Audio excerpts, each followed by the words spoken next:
So, we're very pleased to have you with us today, whether you're with us right now or whether you're watching on the replay. And we hope to inspire you to think more about memoir writing, the challenges, the craft, and the courage it takes to tell your story. I'm Joanne Richards, for those who don't know. I'm part of the All About Writing team, and today we are joined by Joanne Hichens, the other Joanne, author, editor, curator of short, sharp stories, anthology series, and Merle Levin, whose recently published memoir, The World According to Merle, is already resonating with readers for its honesty and its insight. Joanne co-facilitates our popular Barrydale memoir workshop and the retreat that follows, and Merle is a past participant. So this conversation really brings the full circle of writing and publishing to life. So I'm thrilled to have with me here our lovely associate and our lovely participant who has now published a book, which is amazing and wonderful. So I'm going to ask each of them some questions, and we'll spend about 30 to 35 minutes in conversation. And then I'm going to open the floor to your questions. And then I will invite you to put your question in the chat. So, probably best if you wait till I say, okay, start asking questions, and then put your questions in the chat. Otherwise, I'll have to scroll right back and see. And I will keep my eye then on the chat box, and we will answer as many of those questions as we possibly can. Okay, so I'm going to launch immediately into my questions. So I'll start, Joe, with you. So you've written across genres, including crime, young adult fiction, and memoir. What drew you to write Death and the After Parties? And how was the experience of writing memoir different for you? Okay, thanks, Josie, for that question, and welcome everyone to our webinar. I think it's so wonderful that All About Writing does these free webinars monthly. It just means so much to so many people who can connect with their writing and learn and grow. And I think, in essence, that's what I have done over the years. I came to writing a little bit later than most people. I was in my 30s already. I'd worked as a therapist, as an artist, but I'd always had this desire to write a book. And that's what I did. I went to UCT, did a master's in creative writing. And really what happened then is the bug bit. I just felt that I wanted to complete a book. And at that stage, it didn't really matter much to me which book. I just needed to really finish something. So I started off my writing life as a wannabe crime writer. I think I wanted to be the next Elmore Leonard or Wilbur Smith. And I did write a couple of crime novels. I also wrote, as you say, a couple of young adult novels, which both got shortlisted for the Sanlam Youth Literature Award. I've also had several short stories published and even poetry. And I'm currently writing more short stories. So I think all of that was really just a path towards getting to know my writing style, getting to know myself a little bit better through the writing, and just trying out different genres. So I never really stayed in my lane. I think sometimes you have writers who decide from the get-go that they want to be poets, and that is really what they devote their writing time to. But I never really found myself at that juncture. And then, of course, the unexpected happened, which was that my husband very sadly died of a heart attack. And I still remember the day that it happened. I was actually at my table in my bedroom, completing a crime novel, and he sat up in the bed behind me and said that he had severe chest pains. And we drove him to the hospital, but within minutes of arrival, he had passed away. So, literally, from one day to the next, my life changed. And as a writer, I was already keeping notes in a journal. Nothing major, just things that I saw, things that I'd experienced. And so, of course, what I did was to write about his death and everything that happened afterwards. That is the after parties aspect of my book. So, in a sense, memoir happened organically as life does, because at that stage I thought I would really like to actually write about this more fully and really interrogate death and dying, and really try and come to understand myself as well and my process of loss through writing that memoir. So that's really how I came to write a memoir. And I will say that, I spoke about staying in my lane, but I also feel that trying out different genres, different kinds of writing has really been fun and has made me stronger as a writer. And I think it's made me a better editor and a better writing coach, because I've got this broad experience of creating stories in different genres, in fiction and in nonfiction. So that really is the background to my memoir. And over to you, Josie. Okay, Merle, I'm going to ask you the next question, but I see somebody in the chat is saying he's experiencing a lot of echo, and can you all just check that you are muted? Okay. Merle, your memoir, The World According to Merle, it's warm, it's candid, and it's deeply personal. So what inspired you to start writing it? Well, good evening, everybody. I am 76 years old. I began to, somebody's competing with me for noise. Yes, Hope you can yes. Please all mute yourselves. Thanks, that's great. Okay, Merle, carry hear. on. Yes, I have written. I love writing. Writing anchors my day. So I've been writing for forever. I have written a book about the Kalahari Desert and the Sand Bushmen. I was part of a compilation. And I've written a children's book that was adopted by Save the Children and World Vision International, and more than 1 million copies of that book got published. But I've tried my hand at fiction.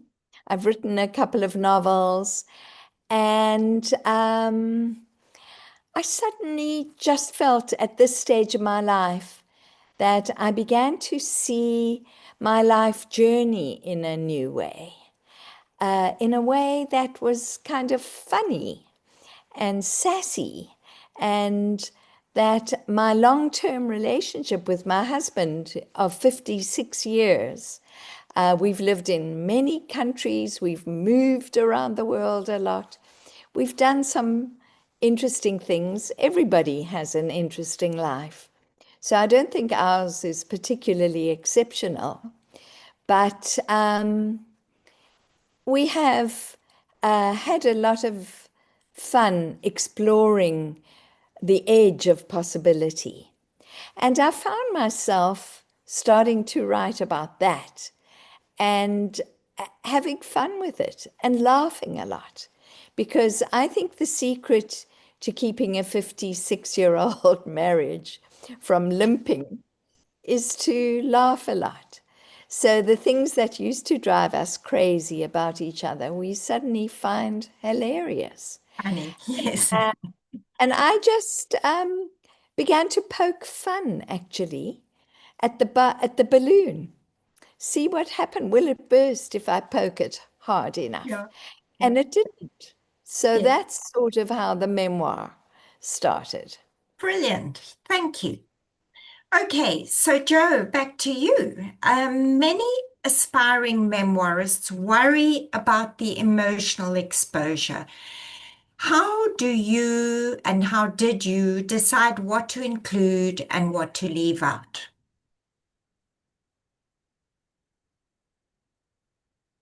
Joe? Has Joe fallen out? Must have been the Okay. emotional exposure. Yes, it must have been. Okay. Joanne, you're on mute. I can see your mouth moving. Am I? No, I'm not. Oh, Joanne Okay, Hitch. there we go. I won't unmute Oh, myself there again. you are. Okay, was Okay. I the only one who fell out, or were there other people who? Never mind. Carry on. Did you hear my question? Joe? Hi, Joe, yeah. Hi, Josie. did you hear my question?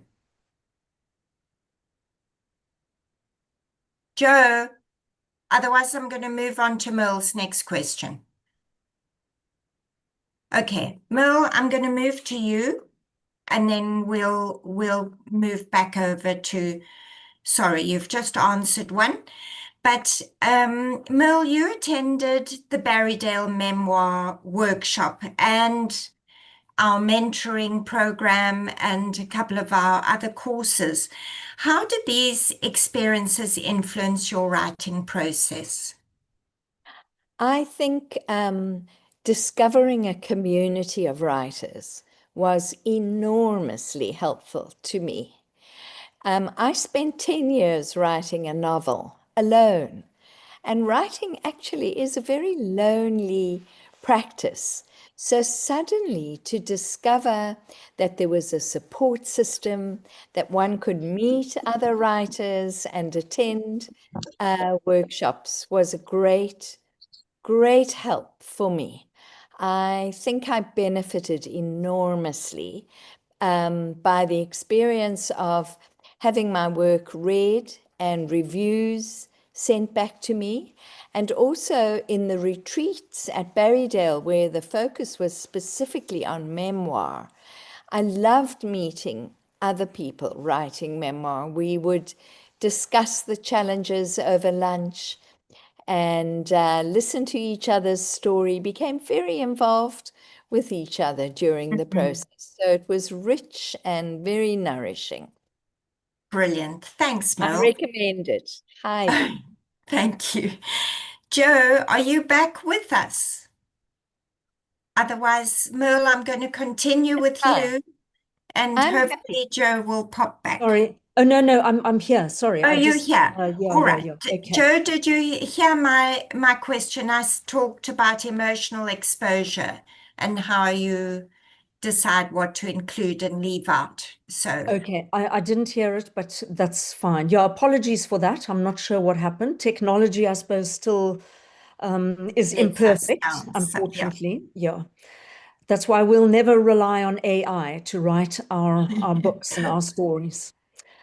Okay, so the emotional exposure. Firstly, I'd always encourage memoir writers or life writers to write for themselves, to put in whatever you need to put into a book or in the scenes and the reflections that perhaps do expose you and others. But we need to get it down on paper. I think it is sometimes difficult because as we start writing our story, we realize how difficult it is, not only to expose ourselves, but the fact that we do include other people in our memoirs, and we automatically start thinking, well, what happens if great Aunt Hester actually reads this, even though she's been dead for 20 years, type of thing. So the mind does kind of trick us in that way. But we have to ultimately tell our emotional truth. And I think that's what writing memoir is really about, is getting to one's own emotional truth. And later one can assess what goes in and what stays out. So any memoir writer needs to be aware of how personal and, yes, emotional the writing can be. And that as we write as well, as we write about ourselves, we discover more and more about ourselves. So the story is not a fait accompli. We are learning to write, even though we have a sense of what the story is and what we want to explore. We have to keep on coming back to the essence of self-discovery, of digging deeper into who we are, and also our motivations for living life as we do. So, for instance, in Death and the After Parties, I started out by writing about my husband's death, and that's where I thought it would end. But the more I wrote, the more I came to understand that I had broader issues around loss, and that how I dealt with loss went right back to how I experienced loss as a child. So I started exploring my childhood more consciously, and then I included parts of those writings in the memoir. I also wrote about my mother's death and my father's death, and I included insights about my family. And there can be family fallout. One has to consider this, and there are various ways of dealing with that. But in my case, I really needed to honor my truth, my emotional truth. I needed to write about alcoholism in the family and about rifts in the family. And although this wasn't the overarching theme or the umbrella that held the memoir, it all for me needed to be part of the memoir. So ultimately, I would say do not censor yourself. Who will read your memoir? Who knows? So ultimately, we are writing for ourselves to discover ourselves, and we have to give ourselves permission to write whatever we need to, and to also know that it's a process. So later on, we can begin to adjust things or leave things out if we feel we need to. But at the start, just get it out, write it down. Thanks, Josie. Thanks, Joe. So Merle, writing from memory, it can be illuminating, I think, as well as challenging. So were there moments that you struggled to put into words or find the words, and how did you work through them?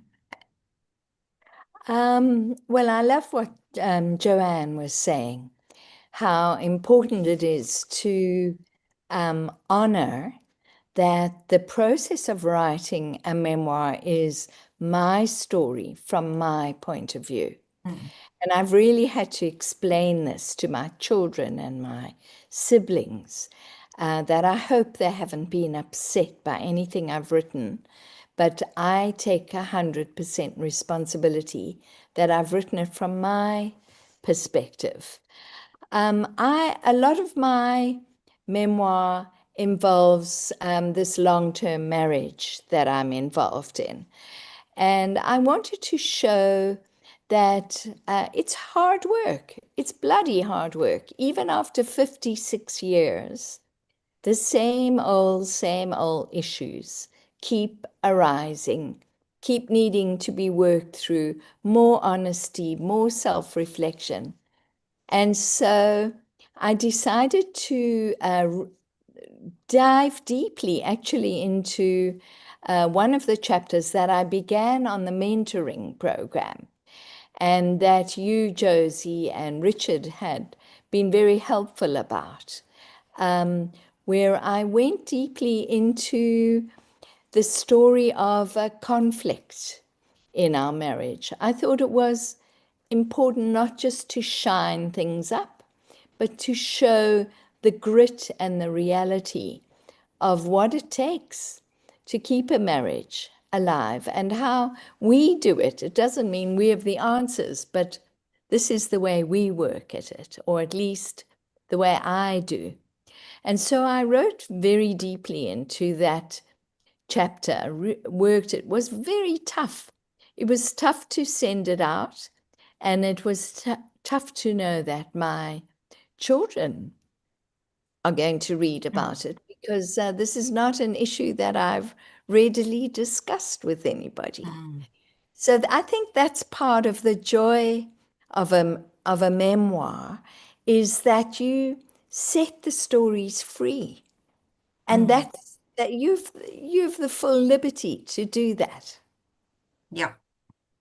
Brilliant. Thank you. Joe, are you still there? You sort of I'm popped. still here. I'm Oh, good. here listening, enjoying it.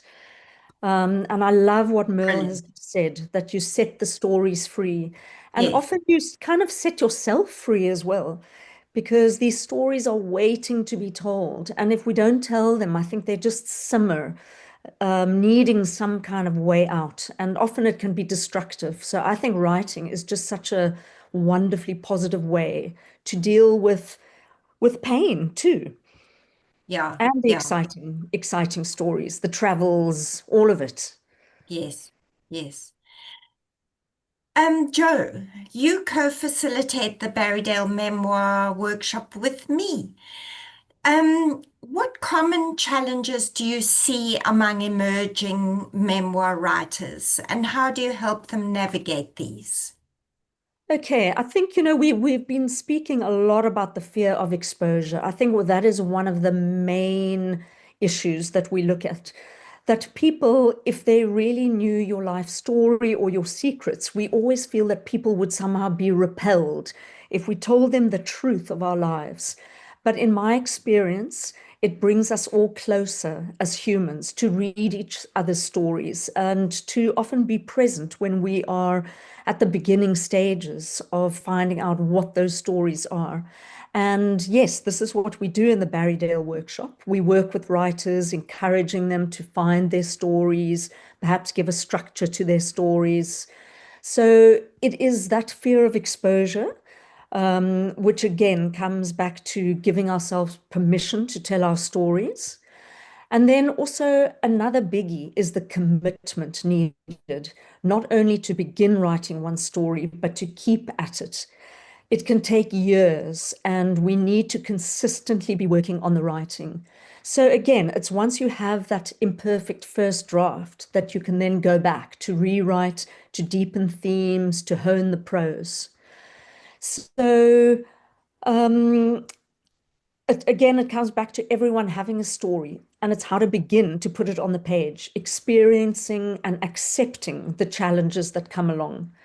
So you asked how we navigate this. The idea that writers sit alone and don't emerge from their cave or their attic until their scintillating work is done is really pretty antiquated. In fact, writers have always shared their work and discussed their ideas with others. And I'm thinking back to even the Bloomsbury group, all sorts of groups of writers who'd get together and read to each other and critique each other's work. It's nothing new to get support. So, Merle, I'm coming back to what you said as well. This is where the crux lies. There are many ways of getting support. You can start your own writing group. There are plenty of courses out there. Of course, All About Writing offers courses and mentorship programs. So it's about setting up an infrastructure for yourself that will enable you to keep going. I know, for instance, Melinda Ferguson and Prof. Pumla Dineo-Kola have registered for this evening. And I just want to share with you that I just did a course with them recently, because even as a facilitator, we need to learn and grow. And I find I always benefit from hearing other people's ideas, and I always grow as a writer myself. So there are, of course, those writers that just churn out a bestseller in a weekend, but I don't know many of them. Most of the writers I know really work for years and years and get a lot of support with their writing.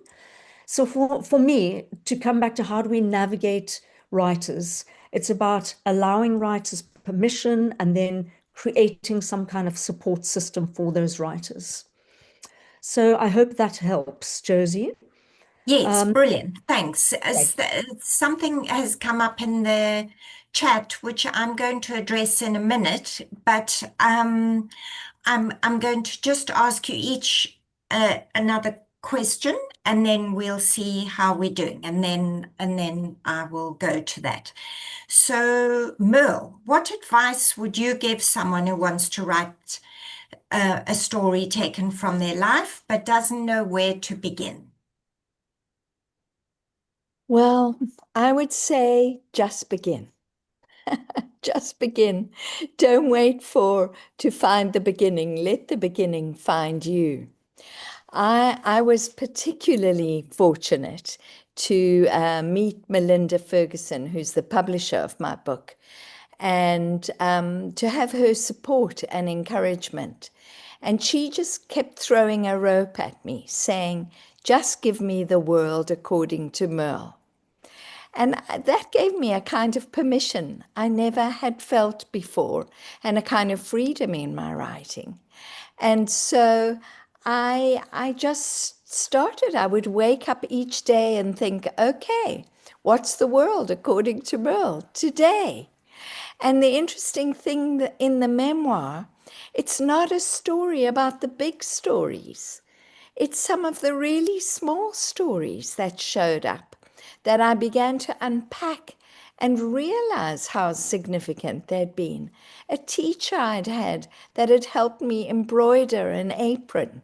You think, why? Why would that have been so significant? But it's as you go into the story, unpack it, really, really connect, and stay honest and true to who you are and what is the world according to you. How do you see it? Slowly, the stories just seem to unpack themselves. So I would say to anyone wanting to write a memoir, it's not an autobiography. You don't have to include every event of your life, and you almost don't know which are the important events that are going to show up. The only way you'll know is by beginning to write and diving deep into the writing process and let it take you rather than trying to control it. That's my experience anyway. Thank you, Merle. Okay, Joe, memoir is often about shaping memory into story. So what are your tips for finding structure in personal experience? Okay, I think it also comes down to what sort of writer you are, what sort of person you are. Do you prefer to plot things in advance, or do you prefer the writing and the structure to happen more organically? It also really depends on the writing and the type of memoir that you're attempting. Some memoirs might need a chronological structure. Death and the After Parties, for example, is written in 5 parts, each dealing with a specific issue. But each part moves towards the destination, which is recovery. So one could call recovery the arc or the umbrella under which the other parts fit. So this was my structure. And others might be written in a more fragmentary kind of manner. One of my favorites is Dennis Herson's I Remember King Kong, the boxer, which is a series from beginning to end of one-liners, which each start I remember. And then he takes us back in his memory. I remember, and he just starts very gently to work with his memories, and one memory leads to the next one. And that's how the entire book is written, and a sequel to that as well. And I just thought that is such a beautiful structure, which also honors memory. Because yes, of course, that's what we're doing. We're working with memory. And memory also, it's a very slippery, slidey thing. We do remember, but when we start writing, more memory comes to us. And that is often the magic ingredient, is just allowing oneself to write. Because a lot of people say, yes, but I don't remember, or I don't remember the details, or how can I write this if I don't have absolutely every little detail of the event at my fingertips? It's surprising how much comes to one when one begins to write. It's almost like watching a movie behind one's eyelids, and one begins to see things and then to record them in the writing. And another memoir that I've just read is Led by Shepherds by Jeffrey Rakabe, who speaks of his time as an initiate and how his attitudes towards manhood were formed, and how books and reading in the end helped him gain a different perspective. And I think why I'm mentioning these two is that Jeffrey's is really more chronological, and we're talking about structure. I think it really depends on the story that you want to tell. So memoir can be a slice of life, and most often it is. It's a slice of life, or it's based on a particular time of life. Perhaps one's dealing with depression or whatever it is, and you might want to be exploring that as a theme. Or it might simply be a memoir, and not simply, because this can also be complex, a memoir about taking up a challenge, perhaps to swim to Robben Island. So there would be very different concerns in those kind of memoirs. And I think ultimately this dictates not only what you're going to write about, but also how you approach the structure. But ultimately, we come back to what you were saying, Merle, is believe in your story, believe in yourself, give yourself permission to tell your unique story, and know that there is no one else that can tell this story. And that's another thing that comes up for writers. Yes, but who will care? My story is so small. I'm not a celebrity. I'm not a star. But we all are human beings and we want to connect with one another. And often it is those smaller stories that really we can relate to, because that's where we do connect as humans. Brilliant. So there we go. Thanks, Joe. Okay, Pleasure. I'm quickly going to myself just address an issue that popped up in the chat, and then I'm going to open the floor to everybody's questions. I see there's some confusion over the difference between autofiction, creative nonfiction, faction, all of these words, terms. Narrative or creative nonfiction is nonfiction. I, as a journalism lecturer, which I used to be, used to teach the skills of narrative for journalists to use in features, in longer form journalism. That means that nothing can be made up. Therefore, it is not fiction in any respect. So when you are talking about creative or narrative or literary nonfiction, nonfiction is the important term.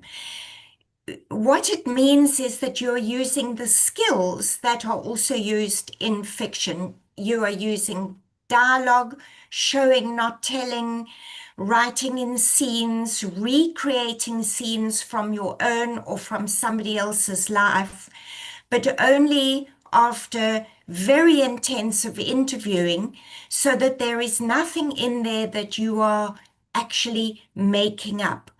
Autofiction is slightly different in that it's based on your life, but it's fiction, which means you've got that bit of latitude to change things, make things a bit better for the drama. If fiction is in the term, then you know that it might be very close to your life, but it's that latitude has been used to change things, make things up, adjust things to an extent. But if it's nonfiction, the writer has a contract with you, the reader, and that's why when it is discovered that people have made up things in their memoirs, there's always a terrible furor because people feel cheated. So yes, make it more interesting using narrative skills, but if you are purporting to be writing nonfiction, then don't make things up. I hope that makes things a little bit clearer on that front. Okay. All right. Now I'm going to open up to questions from you. So yeah, ask questions for Joe or Merle. Okay, sure. Val, do you want to? Well, you're muted now. Yeah, there we go. Oh, great. There we go. Or, A question I saw that someone had put on the chat just before we started, which also resonates with the question which I have, and that is, how much fiction can you add? How much can you make up? And what kinds of things can you make up? in a memoir. I'm writing a family story, and I'm depending largely on the stories that my mother told me about her family. But there's nobody I can go and ask about the finer details, and I don't always know the finer details of what actually happened. But it doesn't really affect the story as a whole. So, am I punting a bit too much here? No, not at all. Perhaps I'll begin just with an answer, and Yeah, please, Rosie and Merle, chip in as well. This is the thing about memory and memoir, is that often the people we want to write about no longer exist, or the people we want to write about in relation to ourselves. You know, they might be grannies or ancestors. And then, of course, I think that we can turn to interviewing remaining family members, looking at letters, looking at old photographs, really anything to jog the memory. So this is where I might have a little bit of a different view, although we are writing nonfiction and it must be truthful. And I'm not saying we can embroider in our memoirs, but because memory is never precise, there is, I think, a little bit of latitude sure. to create setting, to create character. So in a sense, it is also looking at those elements of style. How do we use craft in order to create our memoirs? So now, of course, you know, some memoirs have been written about the Holocaust experience, which have turned out to be completely and absolute lies. And I can't remember the name of the writer, but one of these writers had never experienced that Holocaust. And was it James Frey who said that he had Yes, spent you know, 6 months in prison when in fact he was only in prison for one night. So we have got to be truthful about the bigger picture and most of the details. But for me, it is the emotional truth of the story that you're trying to reach. And if you can't conjure that truth just with your own memories, there's nothing wrong with looking to sources to enrich your own telling of that story. And because we include other characters often in our memoirs, we are asking questions about them and learning about them and writing about them. So we do kind of recreate them in a sense from memory. And that's where this whole thing about is it true? Is it completely truthful? Might be in question, because I think there's always an element of construction in a memoir. And Josie, would you like to add to that, or Merle? I mean, I'll just add because there was another question about that, whose truth and how truth belongs to the victor. So we are not looking for the full objective truth, which does not exist. You know, it just does not exist. So we are not trying for that. What you are trying, and I think you've said this, Joe, but just to say it another way, you're looking for your truth, how things affected you, how they how they changed your life, how incidents took your story, the arc of your story and your life forward and changed you. In other words, you will remember those things in a certain way. Other people will probably remember them differently. Doesn't matter. It's your story, your truth. You know, it's you're not trying to find that elusive, objective something. Merle, do you want to, you were nodding. Do you want to? I'd like to give an example, and I'll just pull out one from my book, The Disastrous Honey Massage. I try to give my husband, that has become a source of great humor in our relationship, and just one of many disastrous things I've had great ideas about. But so the honey massage did happen, but it didn't happen in the place and time that I have placed it in the book, because the narrative just required something else. And so that's the kind of freedom that I used, where each incident I've written about is 100% accurate, but might have been in a slightly different setting or a different time, or maybe We were in a different place. And that kind of freedom for me gave my story a lot more fun because it began to gel together as a story rather than a series of disparate events.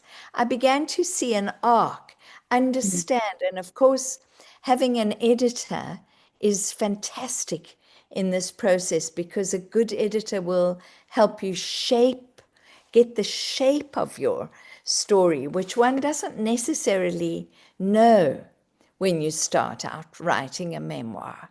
So, memoir is, for me and my understanding, is just certain events that show up that have had impact on your life and why and how, and the sharing of them begins to reveal the narrative. Anyway, that was my experience. Lovely. Okay.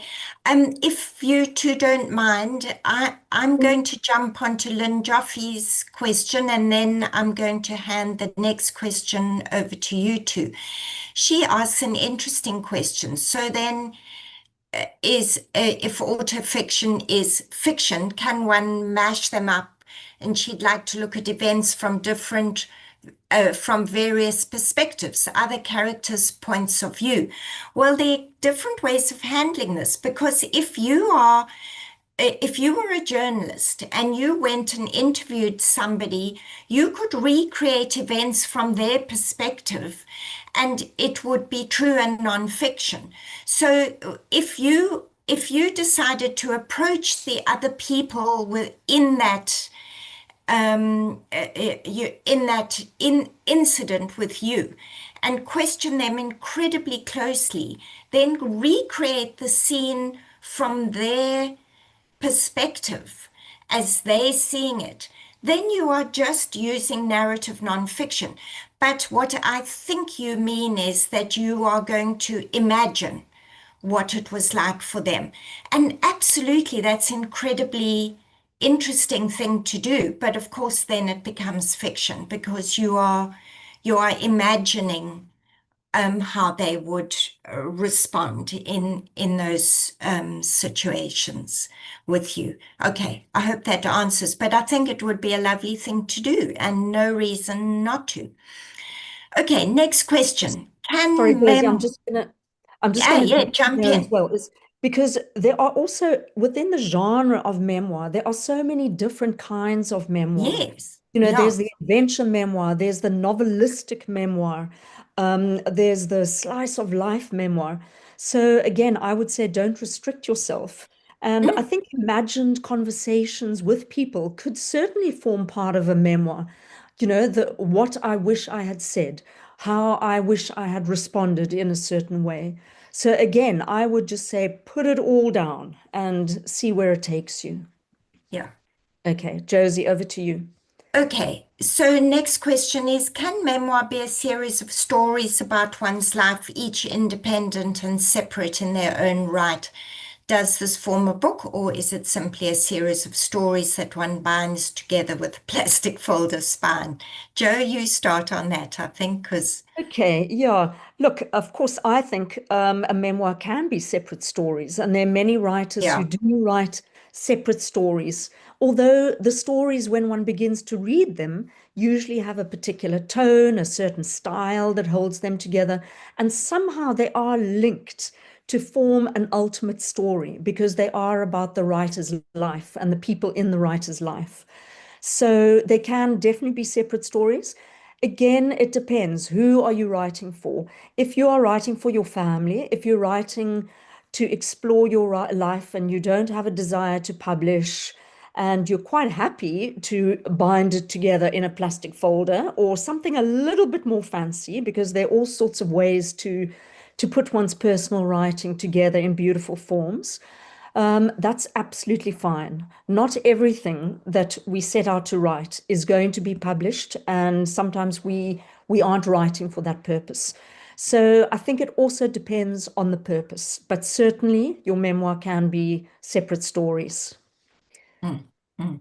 And often, sometimes, even those separate stories will end up being sort of linked. They might seem like separate stories, but there's a kind of linking arc within them as well. And yeah, a lot of interesting things. Merle, do you want to add to that?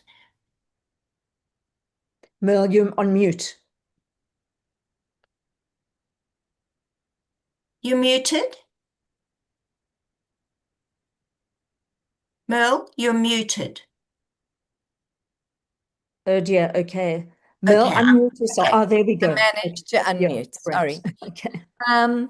I think the voice, because a memoir is so deeply personal, that it's the authentic voice that links the different stories. And the themes appear. They just do. You can't help but begin Yeah. to see that there are themes that are going to appear in the story. So the separate stories might be there, but it's the continuation of that intimacy of the voice that a reader begins to connect with and feel comfortable with. And the Brilliant. honest, Great. Yes. And I'll just Thanks. add to that as well, Yeah. Merle, is just to say, you talked about the voice. It is the I voice. We are very firmly in the I. And sometimes people have difficulty with that. But if one is writing memoir, it really is about oneself. And that voice does need to come through, and it will ultimately link stories. But just to remind everyone that that is really where memoir lies, that personal story. And it is generally 95% written from the I perspective. Josie, next. Okay. Brilliant. Um, VJ, you say in the chat that you want to ask a question, but you don't ask it. Do you want to unmute yourself and ask your question? Yeah, sure. Thank you very much for your time, ladies, and moderators. Um, Unlike the taking the lead from the last comment about the plastic folder, I'm more writing to actually publish, right? So noting that some of us are not captains of industries like myself. I'm not a captain of industry. So once I write my memoir, so to catch or attract the reader to actually pick up the book in a bookstore and purchase this book is the biggest question that bugs me. So between the covers, we can have really insightful stories and lessons of life. But to actually get the reader to pick up this book or even select it on Amazon or any similar such ebook tool set where you sell these books is the biggest question. So how do you actually advise us with all your experience and reading so many memoirs? Is how do we put something together to actually attract that reader or that person to purchase this book? That's my concern or question that I have. Okay. Either of you pick that up.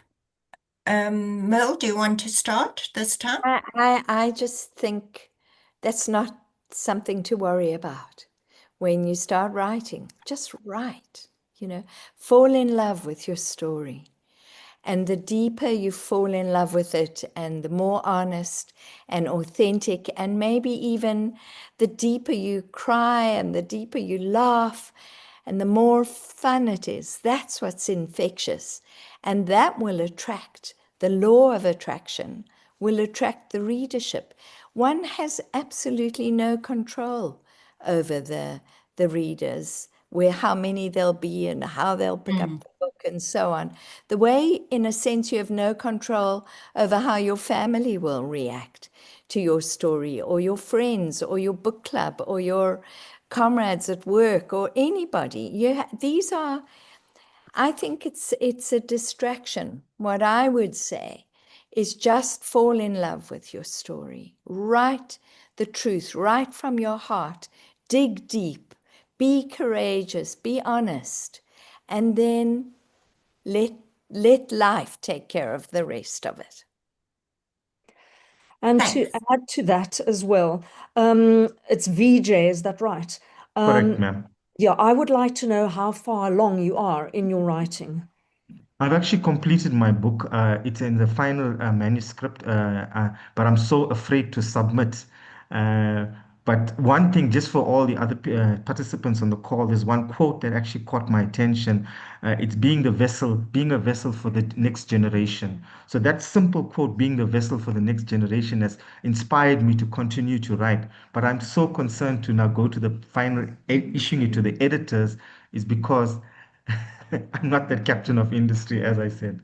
Yeah, sure. Okay, all right. Well, that for me is interesting. You have written the memoir because if you were at the beginning stages, if you said, yes, I've just got this amazing idea and or my story is something that needs to be told, I would say just write first and worry about those things later. And I fully agree with Merle.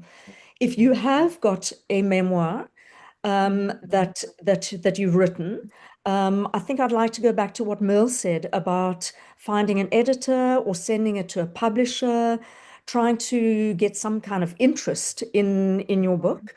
And then an editor will have their own ideas. They will say, yes, but you really need to bring this aspect of your book to the fore, or you've written too much about your young self. We need to do some judicious cutting around that.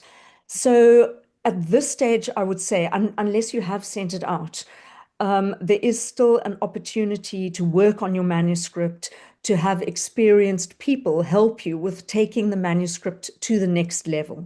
Because I think outside readers and editors sometimes are able to see things that we can't as writers because we're so attached to the story and we are so unable to really be objective, whereas an editor can really come along with that red pen and say, this isn't working, or move this section to the back, or let's play around with structure.